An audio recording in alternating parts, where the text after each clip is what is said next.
तो मित्रों नमस्कार। उम्मीद करता हूं कि आप लोग हमारी पहली वीडियो देख लिए होंगे और बचे हुए जो पॉइंट्स हैं उसको मैं इस वीडियो में शेयर करूंगा। तो अगला पॉइंट हमारा है, यदि परीक्षा होने में अभी 4 महीने हैं तो कोशिश करें कि 3 माह में पूरे सिलेबस का अध्ययन कर लें, क्योंकि हो सकता है कि इस बीच तबीयत खराब हो जाए, कोई ज़रूरी काम आ जाए। ये सब कुछ ठीक रहा तो आपके लिए प्लस पॉइंट रहेगा। इस बीच आप अपने विषय का रिवीजन कर सकते हैं, नई किताबें पढ़ सकते हैं, पेपर हल कर सकते हैं। ये चीज़ का थोड़ा सा संक्षेप में मैंने पिछली वाली वीडियो में कुछ बताया हुआ था। तो आप इस चीज़ पर ध्यान दीजिए कि आप जो है अपने लिए कुछ समय बचा करके रखिए, ठीक है। अगला पॉइंट मैं बताता हूँ। नोट्स स्वयं बनाएं। अंतिम 3 दिनों में नोट्स पढ़ें और पेपर हल करें। मित्रों, नोट्स जो है खुद बनाना चाहिए। विश्वविद्यालय की जो वार्षिक परीक्षा होती है उसमें नोट्स से काम चल जाता है, आप दूसरे का मांग करके भी पढ़ सकते हैं। लेकिन प्रतियोगी परीक्षाओं के लिए नोट्स खुद को बनाने चाहिए, क्योंकि अपना जो नोट्स होता है उसमें व्यक्ति कुछ संक्षेप में लिख लेता है, क्योंकि उसको पता है कि जो चीज़ मैं नहीं लिख रहा हूँ वो चीज़ तो मुझे पता ही है। जो कठिन चीज़ें होती हैं व्यक्ति उसको अपने नोट्स में लिख लेता है और उसको बार बार रिवीजन करता है। तो आप अपना नोट्स जब खुद बनाएंगे तो आपको पता होगा कि हमारा क्या कठिन भाग है, उसको जो है आप नोट में नोट करेंगे और उसको आप रिवीजन करेंगे तो आपका कठिन हिस्सा आपका तैयार हो जाएगा। तो नोट्स अवश्य बनाएं। अंतिम 2-3 दिन सिर्फ नोट से ही पढ़ाई करें। मित्रों, जब परीक्षा में हफ्ते भर शेष रहता है, 2-3 दिन शेष रहता है, फिर हमें किताबें नहीं पढ़नी चाहिए, अपने नोट से पढ़ने चाहिए और पेपर हल करने चाहिए। अगला पॉइंट है, पढ़ते पढ़ते थक जाएं तो लिखना प्रारंभ करें। नोट्स बनाना प्रारंभ कर दें, लिखने से विषय जल्दी याद होता है। यदि लिखित परीक्षा है तो तेजी से लिखने का भी अभ्यास करें। वैसे अब तो प्रतियोगी परीक्षाएं ज़्यादा करके ऑब्जेक्टिव भी हो रही हैं, तो मैं एक वीडियो ऐसी भी बनाऊंगा जिसमें मैं ऑब्जेक्टिव पेपर को हल करने के तौर तरीके बताऊंगा और लिखित पेपर को भी मैं जानता हूं कि कैसे हल किया जाता है, उसके भी तौर तरीके बताऊंगा। लेकिन वो चीज़ हो सकता है आपके लिए फ़ायदेमंद ना हो, क्योंकि आप लोगों को ऑब्जेक्टिव पेपर ही देने होते हैं। तो अगर मैं ऑब्जेक्टिव पेपर हल करने के तरीके बताऊं तो उस वीडियो को आप लोग ज़रूर देखिएगा। तो यदि लिखित परीक्षा है तो तेजी से लिखने का अभ्यास करें। अगला पॉइंट है, संस्कृत के विद्यार्थी पहले संस्कृत पुस्तकों का मूल ग्रंथ पढ़ें, फिर संस्कृत गंगा की पुस्तकें पढ़ें। मित्रों, संस्कृत गंगा इस विषय में बहुत संस्कृत के क्षेत्र में बहुत ही सराहनीय प्रयास कर रहे हैं। संस्कृत गंगा के जो टीचर्स हैं माननीय सर्वज्ञ भूषण सर, मैंने भी उनकी किताबों को पढ़ा है और देखा है, बहुत अच्छी पुस्तकें लिखते हैं। तो आप कोशिश कीजिए कि पहले मूल ग्रंथों को पढ़िए, उसके बाद संस्कृत गंगा की पुस्तकों को पढ़िए, क्योंकि वो पुस्तकें नोट्स के समान हैं और जो है पढ़ाई तैयारी में बहुत अच्छा रोल है उनका। तो आप लोग उसको आप पढ़ सकते हैं।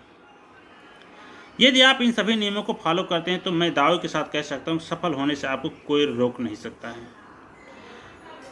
अगला पॉइंट है, बिंदुवार नोट्स बनाएं। नोट्स में महत्वपूर्ण बिंदुओं को नोट्स करें।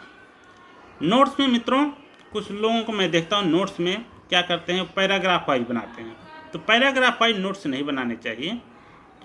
और जब नोट्स आपका बन के तैयार हो जाए तो आप हाइलाइटर के माध्यम से जो कठिन बिंदु है उसको हाईलाइट करते जाएं, क्योंकि जो सरल होता है वो तो हमेशा के लिए सरल रहेगा। जो मध्यम कोट क्या होगा उसको आप कम रिवीजन करेंगे तब भी तैयार हो जाएगा, और जो कठिन बिंदु होते हैं उनको आपको हो सकता है 2-3 बार रिवीजन करना पड़ जाए।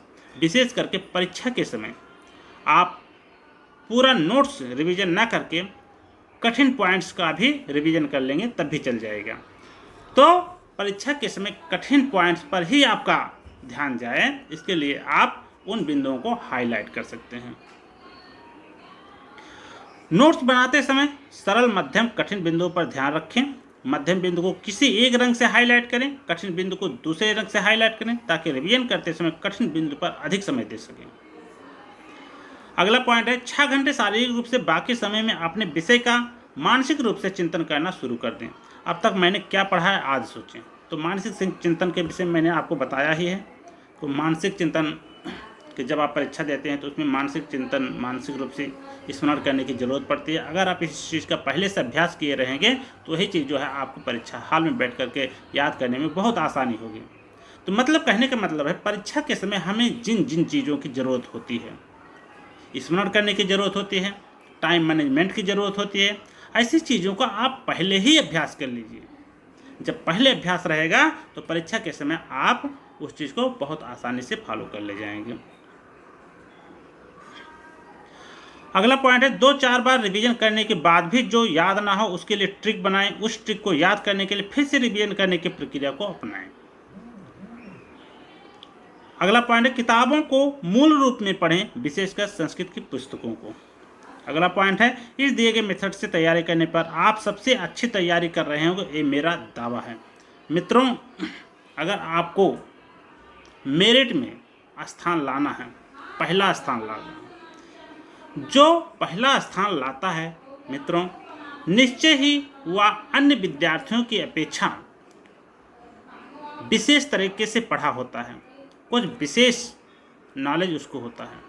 मतलब सबकी अपेक्षा कुछ ना कुछ उसको जरूर नॉलेज होता है। हो सकता है कि नॉलेज उसको कम ही हो, एक दूसरे विद्यार्थी को उससे ज़्यादा नॉलेज हो, तो कोई तो ऐसी टेक्निक होगी जिसको फॉलो करने से उसने प्रथम स्थान प्राप्त किया है। तो हम यही कहेंगे, अगर आपको मेरिट में प्रथम स्थान रहना है तो सारे विद्यार्थियों की अपेक्षा कुछ विशेष तरीके से आपको पढ़ना होगा। सारे विद्यार्थी जिन जिन नियमों को फॉलो करते हैं उनमें से कुछ और अधिक नियमों का पालन करके आपको मेरिट में स्थान लाना होगा। इसलिए हमेशा जो है स्मार्ट तरीके से तैयारी करें।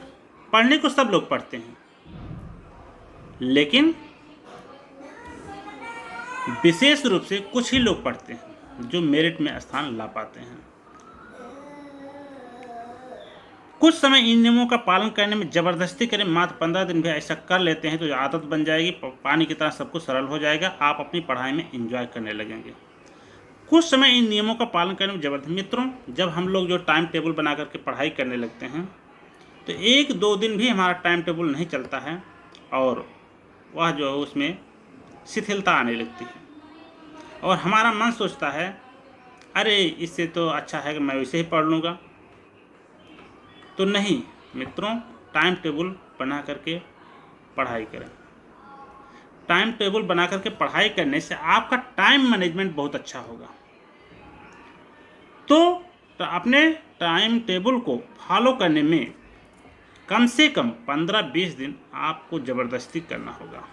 मतलब जब मन ना कहे तब भी अपने किताबों को लेकर के बैठिए, अपने टाइम टेबल के हिसाब से लेकर के बैठ जाइए। मित्रों, जब मैं एमफिल की परीक्षा दे रहा था, मतलब जो 3 महत्वपूर्ण मैंने परीक्षाएं आपको बताई हैं, उसमें मैंने टाइम टेबल के हिसाब से ही पढ़ाई की थी। जब सफलता प्राप्त करने का जुनून होता है तो व्यक्ति कुछ भी करने को तैयार हो जाता है।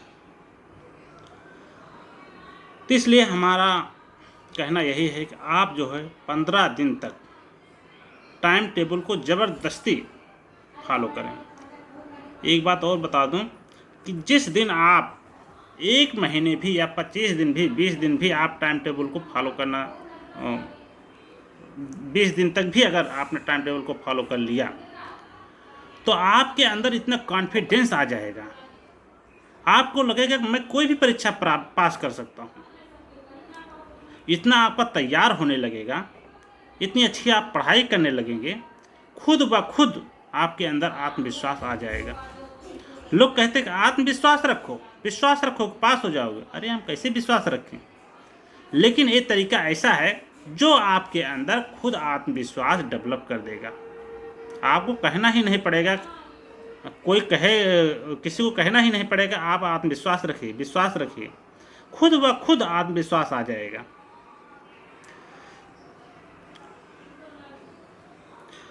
अगला पॉइंट है, विश्वास रखें इन नियमों का पालन करते हुए आप सबसे आगे होंगे। चाहे आप तैयारी करने वाले एकदम नए छात्र क्यों न हों। मित्रों, इतने नियम जो मैं बता रहा हूँ, इन सब का फॉलो करना आसान काम नहीं है। जो फॉलो कर ले जाएगा वही सबसे आगे होगा।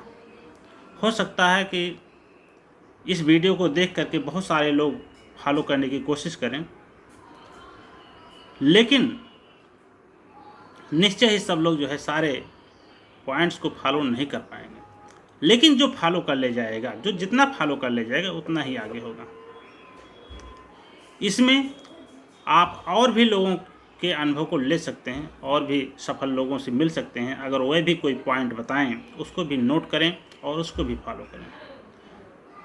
मतलब अगर प्रथम स्थान लाना है तो आप कोई पॉइंट मत छोड़िए। हो सकता है किसी एक पॉइंट की वजह से आप प्रथम स्थान लाने से चूक जाएं। इसलिए हमेशा प्रत्येक पॉइंट्स को फॉलो करने की कोशिश कीजिए। अगला पॉइंट है, सुबह की स्टडी के बाद कुछ समय ईयरफोन लगाकर अपनी पसंदीदा डीजे सॉन्ग सुने, इससे आप दिन भर खुश रहेंगे। अगला पॉइंट है, रिवीजन करते समय तेज़ी से रिवीजन करें, उतनी तेज़ी से जितना परीक्षा से पूर्व रिवीजन करते हैं। परीक्षा के पूर्व जब हम लोग यूनिवर्सिटी की परीक्षाएं देते थे तो उसमें हम लोग देखते थे कुछ लोग जो है रिवीजन करते रहते थे, और हम भी रिवीजन करते थे, लेकिन हम कमरे पर ही रिवीजन करके आते थे और इतनी फास्ट रिवीजन करते थे, बहुत ही फास्ट। और उस समय मन इतना एकाग्रचित्त हो जाता था कि ऐसे हम लाइन टू लाइन लिख करके चले आते थे। तो फास्ट रिवीजन करने से दिमाग एकाग्रचित्त होता है, तो इसलिए हमेशा तेजी से रिवीजन करने की कोशिश करनी चाहिए। अगला बिंदु है, संभव हो तो मूल ग्रंथों का जोर पाठ करें, ऐसा करने से विषय आसानी से आत्मसात हो जाता है। ऐसा संस्कृत संस्कृत के संदर्भ में ज़्यादा है, क्योंकि संस्कृत के जो ग्रंथ हैं उनका जो मूल पाठ का पारायण करना बहुत आवश्यक होता है।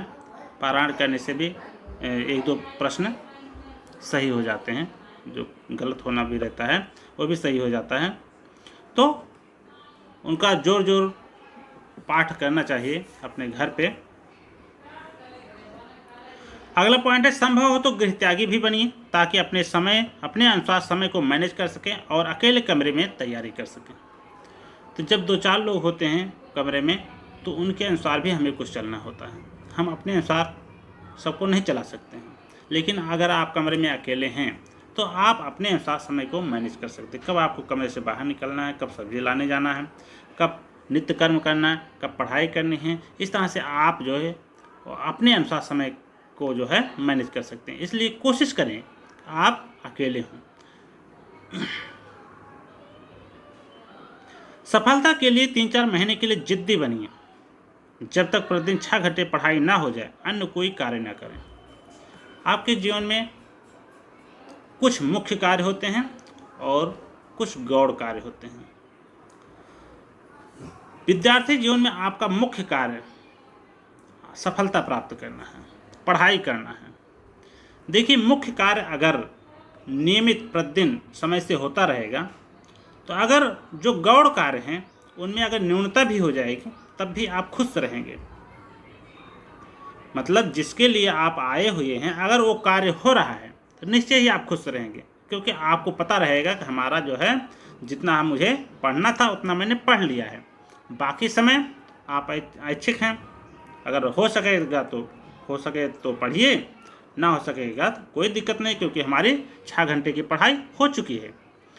गौण कर्म में जो नित्य कर्म है, या बाजार आना जाना हुआ, किसी दोस्त से मिलना हुआ, किसी से बात करना हुआ, इसमें अगर न्यूनता भी हो जाएगी कोई दिक्कत नहीं, आज नहीं तो कल कर लेंगे, कल नहीं तो परसों कर लेंगे। इसलिए जो मुख्य कार्य है उसमें जो है कमी मत छोड़िए। जब मुख्य कार्य आपका पूरा हो जाए आज के दिन का, उसके बाद चाहे जो कीजिए।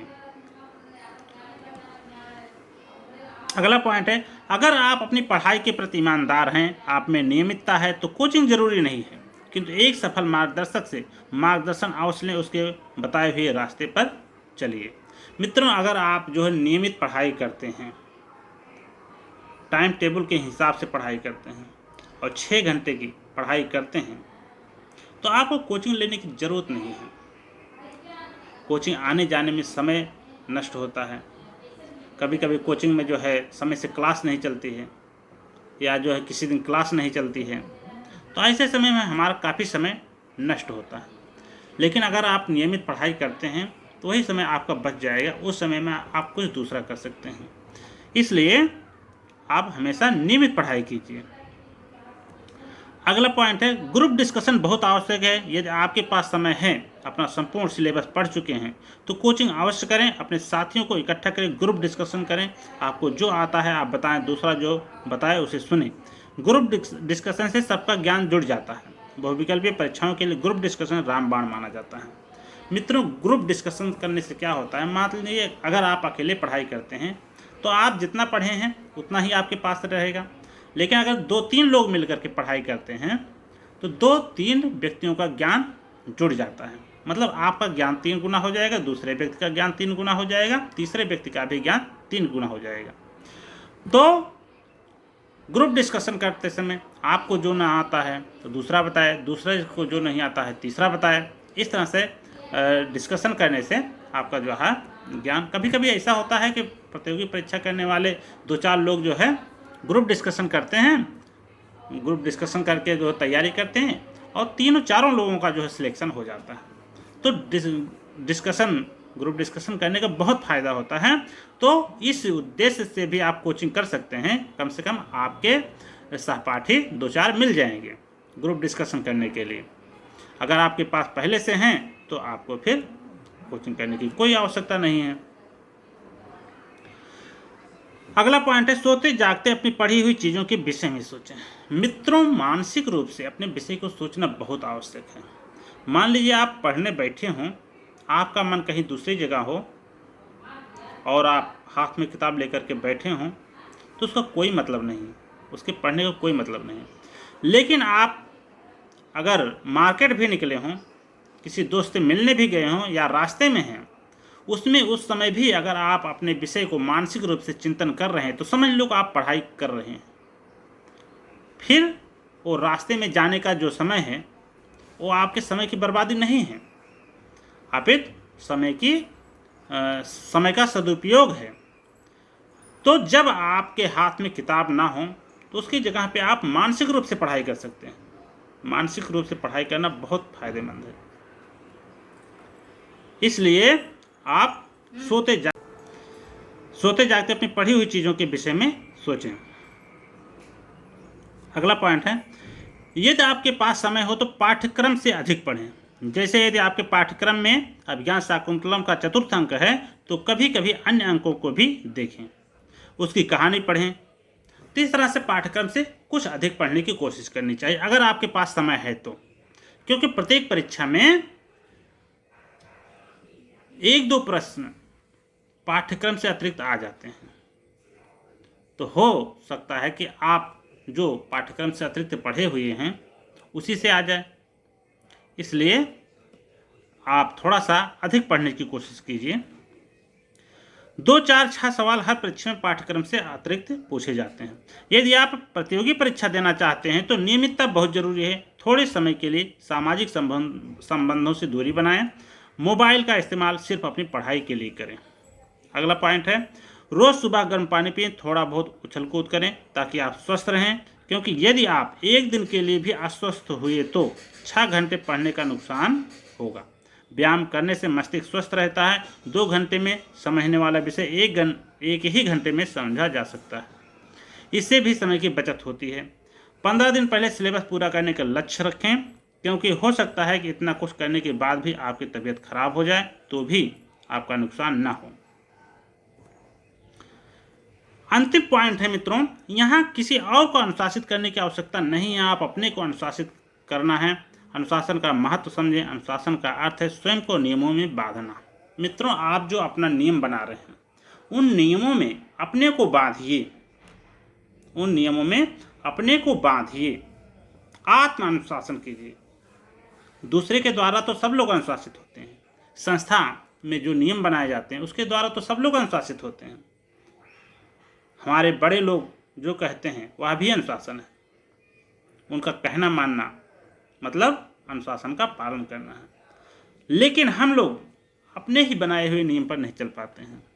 हम जितना सोचते हैं, करने की तो कोशिश करते हैं लेकिन कर नहीं पाते। तो हम जितना सोचें उसके लिए जो है, जितना सोचें उतना करें, तो उसको हम कहेंगे कि आत्म अनुशासन में आप हैं। तो ईमानदारी पूर्वक अगर आप पढ़ते हैं और आत्म अनुशासन में रह करके अपनी पढ़ाई करते हैं, आप निश्चित रूप से सफल हो जाएंगे। इसलिए हो सके तो आप इन सारे नियमों को फॉलो कीजिए, इन नियमों का पालन कीजिए। और मैं दावे के साथ कह सकता हूं कि जो जितने सारे नियमों का पालन करते हुए आत्म अनुशासन के साथ पढ़ाई करेगा तो निश्चय ही अपनी परीक्षा में सफल होकर के रहेगा। विशेष करके जो लिखित परीक्षाएं होती हैं, रिटन परीक्षा में तो अवश्य सफल हो जाएगा, लेकिन साक्षात्कार में इसकी मैं कोई गारंटी नहीं दे सकता, कोई दावा नहीं कर सकता, निश्चित नहीं कर सकता आप इंटरव्यू में सफल हो। उसके लिए आप किसी दूसरे का मार्गदर्शन ले सकते हैं, लेकिन आप इन नियमों के द्वारा निश्चय ही आप अपनी लिखित परीक्षा जो ऑब्जेक्टिव बहुविकल्पीय होती है उसको आप जो है पास कर लेंगे।